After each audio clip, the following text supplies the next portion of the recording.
Bonjour à vous, c'est avec grand plaisir, un très grand plaisir que je vous retrouve aujourd'hui pour cette quasi ultime chronique puisque nous sommes aujourd'hui dans nos dernières cases de notre chemin de vie qui va nous révéler aussi notre carte du saut quantique. Alors pour cette dernière case, nous avons d'une manière tellement étonnante et subjugante, je dirais, le choix entre la mère ou le père. Voilà ce qui nous arrive, c'est qu'arrivé au terme de ce chemin de vie, vous voyez, j'ai sorti toutes les cartes qui correspondent à Tormo et Momine, qui sont les deux cartes que nous n'avons pas tirées dans le tarot. Et la question, c'est encore de laquelle allons-nous parler aujourd'hui. D'autant plus que juste avant de commencer donc ce tirage à deux cartes en fait, je n'ai plus qu'à choisir avec vous l'une des deux cartes. Je veux vous parler de cette nuit précédente que nous venons de vivre. Nous sommes en ce moment dans une succession de, on va dire, de symboles extrêmement forts dans notre capacité à imaginer une autre vie, un autre monde grâce aux symboles qui nous entourent. Alors, certains les appellent religieux, moi je les appelle simplement des symboles et des archétypes, et ils sont présents autant dans le Coran que dans la Bible, que dans la Torah. Il y a une conjonction en ce moment de signes qui font que nous pouvons aussi réfléchir à quelle est notre venue au monde nouvelle après ce confinement. Vraiment comme si nous avions vécu une gestation, quelque chose qui va nous mettre au monde de manière différente. Mais ça, c'est notre choix total de savoir ce que nous avons envie d'en faire. Et là, dans notre choix que nous allons faire, nous avons le choix entre nous reposer sur notre identité sociale et chercher notre chemin d'âme, on va dire, dans ce sens-là, ou bien intégrer notre mission d'âme et trouver notre place dans le monde. Voilà les deux questions qui se posent. Je parle de cette nuit parce que dans le Ramadan, il y a des symboliques absolument magnifiques qui ressemblent aussi à l'ascension dont je vous parlerai jeudi, hors de ces chroniques, pour nous inviter à un certain travail, si vous avez envie de continuer avec moi ce cheminement et cette réflexion personnelle et partagée. Le 21, cette nuit que nous venons de vivre là, c'est ce qu'on appelle la nuit du destin dans le Coran. La nuit du destin, c'est la nuit où le Coran a été révélé à Mohammed le prophète, ou Mohammed le prophète, par l'ange Gabriel. Et c'est aussi, vous voyez, l'ascension qui va intervenir le 21 mai, c'est aussi le symbole de l'arrivée de l'Esprit Saint qui se révèle au peuple. Donc il y a quand même des similitudes, et pardonnez les très croyants, etc. Je ne fais pas partie du tout de personnes qui pratiquent. Moi, je suis intéressée par les symboliques absolument magnifiques qui nous permettent tout à coup de nous enraciner entre cette terre si humaine et ce ciel si vaste.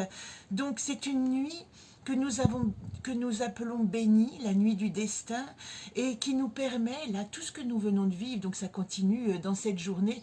Il est dit d'ailleurs que le lendemain de cette nuit, le ciel est doux mais ne brûle pas, et le soleil, et vous voyez à quel point, et nous avons un doux zéphyr, un vent assez frais et simplement qui nous bénit et qui nous donne une espèce de grâce.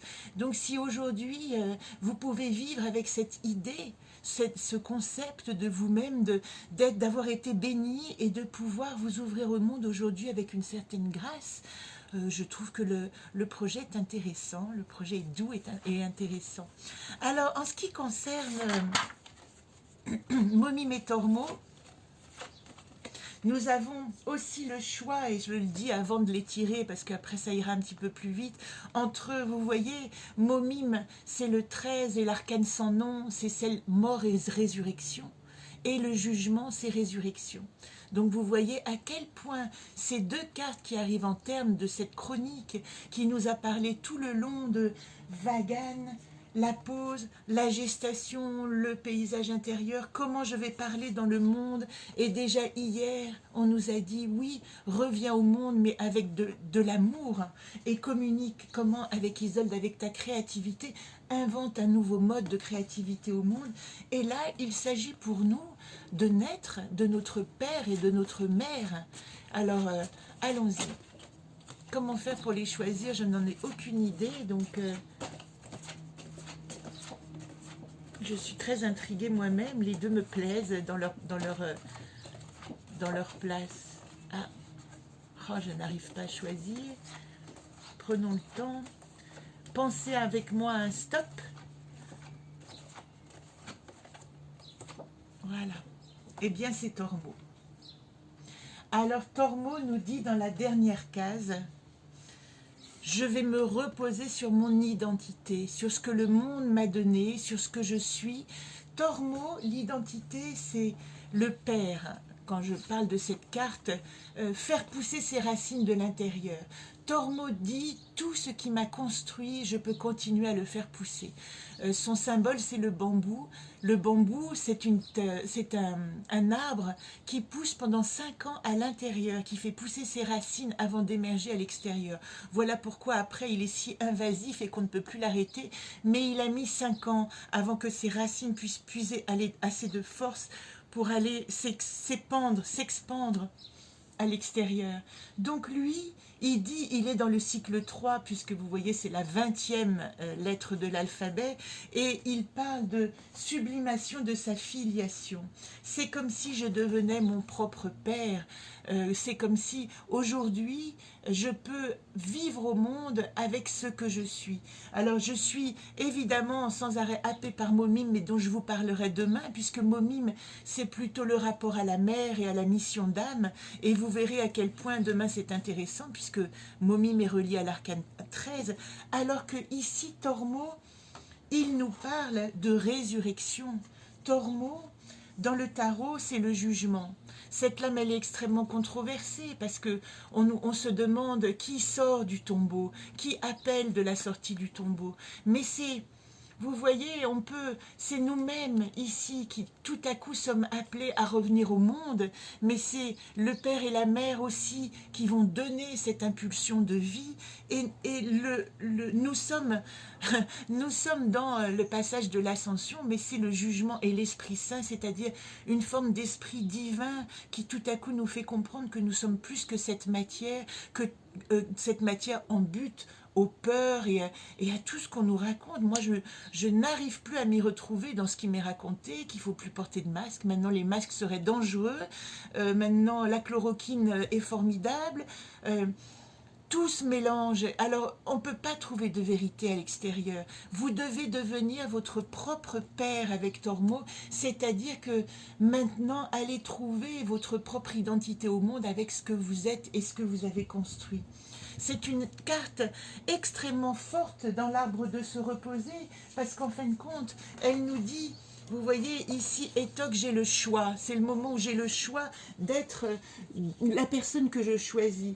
Qu'est-ce que j'ai? J'ai ma carte blanche comme atout. Donc je peux m'inventer totalement dans ce paysage qui me propose des situations totalement nouvelles où je n'ai pas de repères.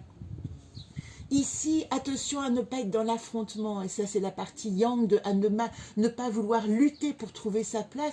Et qu'est-ce qu'on nous dit à la fin? Je suis déjà au monde, je suis mon propre père, je peux me reposer sur ma propre filiation et ma propre capacité à pérenniser mon histoire dans le monde. Alors, c'est un cadeau, hein. Oh, le voici, le voilà, le Père Noël, dans sa bienveillance et sa générosité, il m'offre le présent de ma vie. Il est mon enracinement. Mon Père me fait don de ma vie humaine et je dépaquette les uns après les autres ces cadeaux existentiels, essentiels. Nous sommes, voilà, dans la bénédiction de la nuit divine du Coran aussi, dans l'arrivée de l'ascension à être plus que nous-mêmes. Nous sommes des cadeaux pour nous-mêmes. Nous avons reçu des cadeaux que nous pouvons à présent ouvrir, à présent, comme des présents, comme le présent. Alors, il est lié, j'ai oublié de vous dire, mais que Tormo n'est pas lié à la lettre 20, il est lié à Tav, la lettre 22. Et vous voyez comme c'est intéressant parce que la lettre, le jugement, il est lié au 20, et la lettre, c'est ça que je veux expliquer, c'est un petit peu compliqué, mais le T, ce n'est pas la 20e lettre de l'alphabet hébreu, c'est la 22e lettre. Donc j'ai été voir, la 22e lettre, c'est aussi la lettre de la vérité. Donc Tav, il est lié, c'est la bouche, c'est l'accomplissement de la création divine. Il est lié à l'incarnation dans le monde, puisque on dit que comme c'est la dernière lettre de l'alphabet, vous voyez, c'est comme le Iking, la 22e lettre, elle est forcément reliée à l'Aleph qui est le début de la création. Donc ce thé, Tormo, il contient, en plus du 20, il contient le 22 de... C'est la fin de la boucle qui inaugure déjà la naissance d'un nouveau cycle. Moi, je trouve que c'est une image extraordinaire et il nous parle que nous sommes le Fils de Dieu et le Fils de... Fils et fille de Dieu et fille et fils de l'homme. C'est qu'il nous parle vraiment de notre filiation à la fois divine, mais aussi dans notre incarnation. Et pourquoi de l'homme? Parce qu'encore une fois, Tormo parle de notre généalogie, de notre filiation, de ce que nous allons venir imprimer dans le monde, dans notre filiation. Alors que pour moi, et dans mon enseignement symbolique, Momim, même la mère, elle va parler plus de la naissance et de la naissance de mon projet d'âme et de ma mission d'âme. Voilà, donc c'est un graphe qui marque son passage sur Terre. On appelle on appelle Tav la signature, comme la signature de l'artiste. C'est vous pouvez signer de votre nom qui vous êtes. Et il me tient beaucoup à cœur de présenter la carte de mon ami Richie, que je salue. Je vous embrasse tous les deux. Voilà bien longtemps que je ne vous ai vus. Et voilà sa magnifique carte. Alors son histoire aussi fait que c'est magnifique qu'il ait tiré la carte du père dans sa filiation et j'en suis très heureuse et j'espère que ça lui résonne encore et encore. Et il m'avait, vous irez voir, il avait fait un petit texte absolument magnifique. Richie est un poète multifonction, multimatière, musicien, merveilleux harmoniciste, merveilleux plasticien et écrivain. Je vous invite vraiment à aller voir son travail, Richie Faret, et surtout à aller écouter ces petits posts de musique qu'il fait en ce moment. Voilà, je te salue Richie, ça c'est dans l'anaconde d'artiste. Dans le jeu du volcan intérieur, nous avions ce Tormo qui parlait de filiation. Je suis né quelque part de l'expression d'autres, j'enracine mon appartenance à la reconnaissance et à l'affirmation de mes origines. Il s'agit vraiment aujourd'hui, pour aller plus loin, dans votre découverte de mission d'âme, puisque c'est même qui va nous accompagner dans tout ce saut quantique, et j'en parlerai longuement demain. Il s'agit de vous enraciner déjà à votre filiation, avant de demain découvrir votre mission d'âme. Et enfin, voilà dans le jeu des rebelles, Tormo. Et Tormo, dans le jeu des rebelles, c'est la confiance. C'est fait, j'assume pour toujours ma présence solide et je m'enracine lourdement. J'existe confiante. Il y a dans Tormo, comme dans le bambou, une nécessité de retrouver aujourd'hui, dans cette nuit bénie, avant la nuit suivante qui va nous parler d'ascension et de rencontre avec notre âme. Vous voyez comme ce jeu tombe pile. Eh bien, il y a une nécessité de reconnaître votre filiation et d'avoir de la gratitude. Voilà le mot-clé. Je vous embrasse et je vous dis à demain pour notre dernière carte.